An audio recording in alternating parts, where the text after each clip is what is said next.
মোল্লা এবং পাশাপাশি ঘাতক কামারুজ্জামান তাদের ফাঁসি মধ্য দিয়ে কিন্তু আসলে শীর্ষ যুদ্ধ অপরাধী চিহ্নিত যুদ্ধ অপরাধীর ভিতরে রাজাকারদের ভিতরে মূল পরিকল্পনাকারী মাহফুজ বিশ্ব, আমি একটু সময় নিতে চাই আপনার কাছ থেকে। আমরা এই মুহূর্তে আসলে প্রতিক্রিয়াগুলো জেনে নিতে চাই। আমি প্রথমে শহীদ বুদ্ধিজীবীর সন্তান আলতাফ মাহমুদের কন্যা শাওন মাহমুদের প্রতিক্রিয়া জানতে চাই।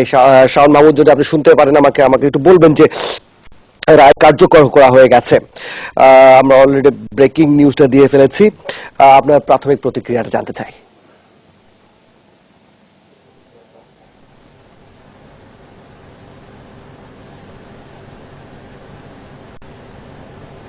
জয় বাংলা।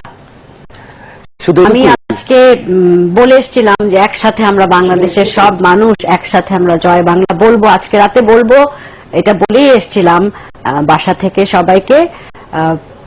আর কি বলবো, আমি সবাইকে ধন্যবাদ জানাতে শেষ মুহূর্ত পর্যন্ত জীবনের শেষ নিঃশ্বাসটা নিতে চাই।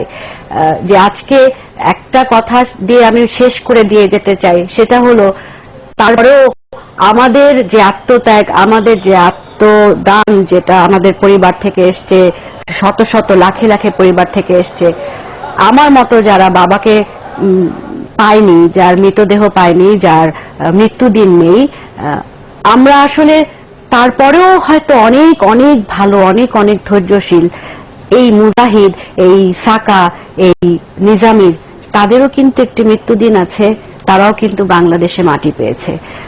এই অস্বস্তিটা আজকে আমার মধ্যেই থাক, আমি এটা বাংলাদেশের কারোর মধ্যে দিতে চাই না।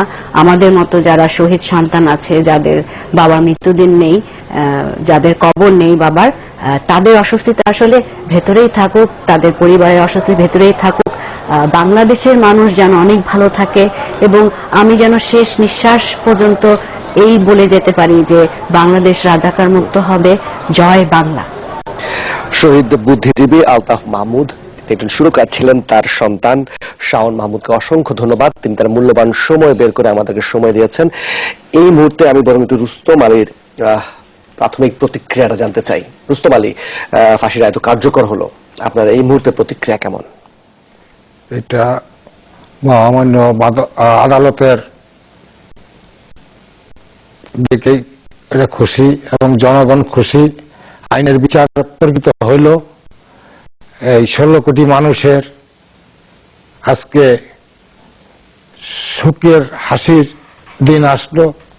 যারা বুদ্ধিজীবী হত্যা, নারী নির্যাতন হয়েছে, তাদের ছেলে মেয়ে, মা বাবা সবাই, তারা যারা জীবিত আছেন, তারা সবাই আজকে খুশি হইল।